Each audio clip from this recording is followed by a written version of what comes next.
Es-tu sûr de focaliser ton énergie au bon endroit? On est en 2016. Je suis assis face à une personne qui m'a beaucoup aidé dans cette période très sombre de ma vie. J'ai les larmes aux yeux car je lui parle de ce vide au fond de moi. Ce jour-là, elle va trouver les bons mots et me révéler une phrase qui peut paraître simple, complètement anodine, mais qui va faire basculer ma vie. Dans cet épisode, je me propose tout simplement de te la livrer et de t'expliquer en quoi elle pourrait aussi faire basculer la tienne. Salut à toi, tu es sur Dépasse-toi et je suis Sylvain Viens. Tous les mardis dès 7h, je te proposerai des idées pour comprendre ton fonctionnement, améliorer tes relations, trouver de la motivation ou encore développer ta confiance en toi. Et tout ça pour t'aider à créer une vie riche, épanouie et pleine de sens. Si tu ne veux rien louper et profiter de tout ce que j'ai à t'offrir, je t'invite à t'abonner à la newsletter sur mon site sylvainviens.com. Si tu veux faire comme 4-4-Fly et ses 5 étoiles sur Apple Podcast, merci d'avance, car en faisant ça, tu m'aides à diffuser ces ondes de mieux-être, et tous les deux, on participe à un monde plus beau. Son commentaire s'intitule « Une belle découverte ». Un format court mais pas trop, un ton juste et agréable, des exemples qui me parlent, des exercices de mise en pratique et la sensation d'avancer doucement, ou pas d'ailleurs, mais surtout sûrement. Merci. J'ai beaucoup aimé la subtilité de ta dernière phrase, Kat. Tu n'es pas la première à me dire avoir beaucoup cheminé vers le bonheur, et je te remercie. Merci à toi. Reprenons le sujet du jour. Cette phrase qui a transformé ma vie. Il y a un trait de caractéristique que je retrouve chez quasiment toutes les personnes qui me suivent ou que j'accompagne. En fait, il y en a plusieurs. Ce sont de belles personnes avec des valeurs fortes, qui réfléchissent beaucoup, qui font preuve de beaucoup de sensibilité, d'empathie, de compassion envers les autres, et qui veulent les aider, les rendre heureux. Certains, c'est grâce à leur mission de vie, d'autres, grâce à leur comportement, en tant que papa, maman, manager, ami ou amant. Malheureusement, trop souvent, ces personnes sont passées à côté d'un aspect essentiel, et c'est peut-être aussi ton cas.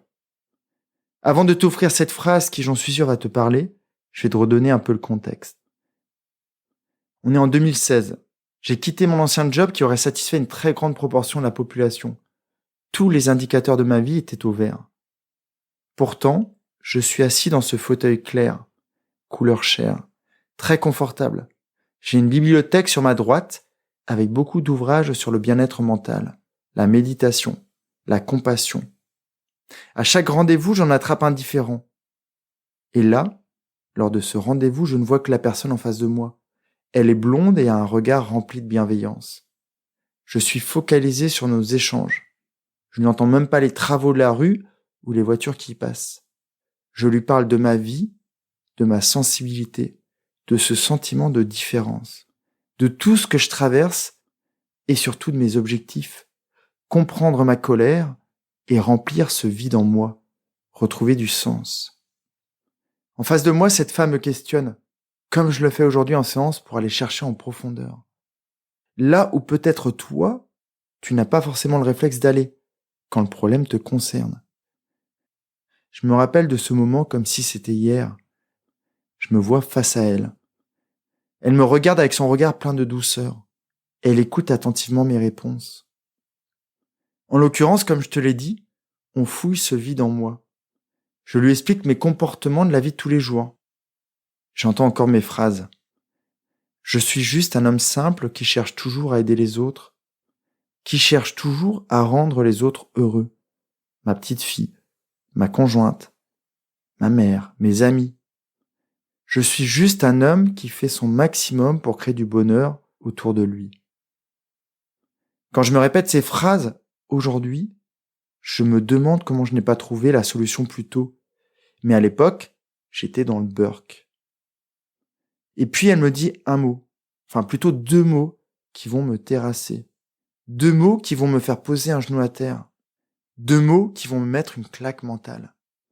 Pour que tu te rendes compte de ce que j'ai vécu, imagine que tu marches tranquillement sur ta terrasse. Tu veux rentrer dans ta maison, mais tu n'as pas vu que la baie vitrée était fermée. Le choc, tu es KO sur place. En 2016, ça a été un peu mon état. Elle me demande tout simplement « Et toi ?» Et puis elle enchaîne. « Que fais-tu pour t'aider ? Que fais-tu pour te rendre heureux ?» Je suis face à elle et je reste sidéré. Et oui, j'étais passé à côté de l'essentiel. J'avais la croyance que le bonheur n'arriverait qu'en le créant chez les autres. Je n'avais jamais compris l'importance d'agir pour soi, de s'aider, se faire du bien avant d'essayer d'en faire aux autres. Je vais reprendre une image que j'adore. Dans les avions, lors d'une dépressurisation, quand le masque à oxygène tombe, tu dois le mettre sur ton nez, respirer l'oxygène, reprendre conscience et puis seulement après ça, aider les gens autour de toi. Dans la vie, c'est pareil. Donc je suis là sur mon fauteuil et j'ai bloqué. Elle le voit et après un long silence, elle rajoute « Sylvain, tu ne pourras rendre tes proches heureux que quand tu le seras vraiment. » Voilà. C'est cette phrase qui a chamboulé ma vie à tout jamais. Est-ce que tout s'est passé comme ça? Je ne le saurais jamais. Mais ce qui est sûr, c'est que ces mots ont eu un impact énorme sur ma vie. Je te les répète rien que pour toi. Tu ne pourras rendre tes proches heureux que quand tu le seras vraiment. Si tu veux en être sûr, prenons l'exemple d'une personne lambda qui n'a pas compris cette phrase. Elle se lève le matin et prépare le petit déjeuner pour sa famille. Elle quitte sa maison en pensant à ses réunions pour que tout se passe bien pour son entreprise. Elle va à l'école en ne pensant qu'à la journée de son enfant. Elle arrive au bureau, elle entend des « comment ça va ?» Elle n'y répond pas. En revanche, elle pose la question « et toi, tu vas bien ?» Quand ses collaborateurs échouent, elle leur explique que ce n'est pas grave et elle voit pour régler le problème, souvent à leur place. Le soir, elle rentre et demande à ses proches comment ont été leurs journées. À table, elle s'oublie et laisse la place aux autres. Cette personne se fait toute petite pour ne pas gêner. Néanmoins, elle garde une vigilance particulière à ce que tout le monde soit heureux.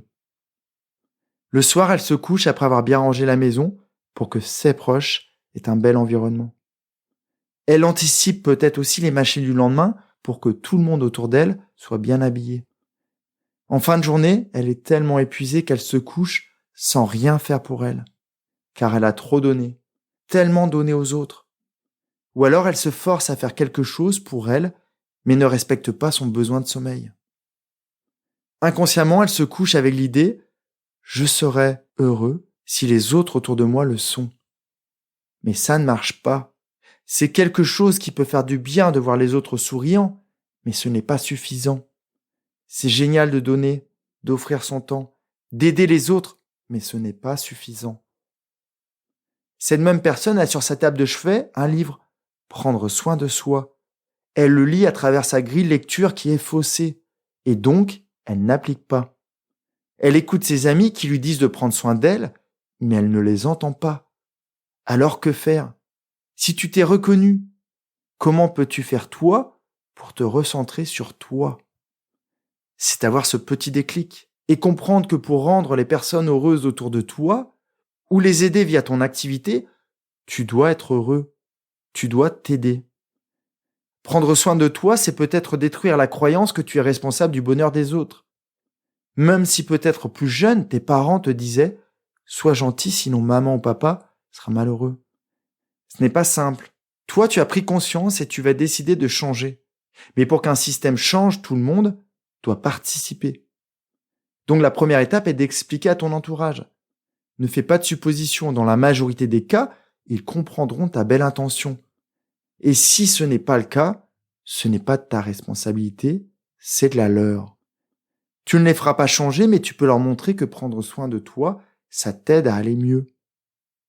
Si la croyance est basée sur une phrase comme quoi tu ne mérites pas le bonheur, travaille ton estime de toi pour comprendre tout ce que tu vaux, tout ce que tu mérites, toutes les incroyables ressources que tu as. J'en ai fait plusieurs épisodes, alors écoute-les et passe à l'action. Tu peux aussi te poser la question, pour toi, c'est quoi être heureux? Être heureux, c'est peut-être avoir du temps pour faire ce que tu aimes. Alors libère-toi des créneaux dans la semaine. Quand j'accompagne des personnes, je les invite à considérer le créneau de coaching comme une petite parenthèse dans une vie souvent trop tumultueuse.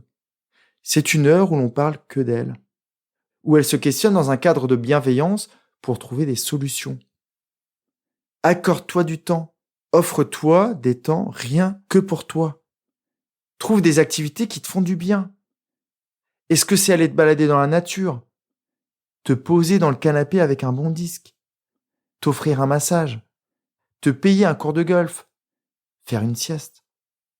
Si être heureux, c'est ne plus te sentir oppressé par toute cette charge, vois comment tu peux déléguer. Quand tu demandes de l'aide aux autres, en plus de te décharger, cela leur permettra de prendre confiance dans des tâches qu'ils ne faisaient pas jusqu'alors. Vois quelles sont les tâches qui te plaisent et celles qui te vident de ton énergie. Et enfin, liste ce que tu fais et ce que tu as réellement envie de faire. Si être heureux, c'est lâcher ton boulot de cadre qui te permet de te payer du matériel et de belles vacances, mais qui te vide un peu plus tous les jours, fais-le. Reprends goût à la vie. Respecte-toi. Et alors quand tu auras défini ton propre chemin pour être heureux, alors tu rayonneras autour de toi. Et les autres en profiteront. Tu seras encore plus heureux. Et surtout plus épanoui de pouvoir aider les autres. Tu auras compris que le bonheur est à portée de main, juste devant toi. Je t'offrirai encore plus de conseils pour aller plus loin. En attendant, prends vraiment bien soin de toi et rappelle-toi cette phrase. Tu ne pourras rendre tes proches heureux que quand tu le seras vraiment. Alors focalise ton énergie au bon endroit. À jeudi, bye bye. Si cet épisode t'a appris quelque chose, n'hésite pas à en parler autour de toi. Dis-toi qu'à chaque fois que tu m'aides à le diffuser, tu fais tous les jours un peu plus pour aider tes proches et influencer positivement les gens qui nous entourent. Je te remercie très sincèrement pour ton écoute et je te souhaite vraiment le plus beau pour la suite.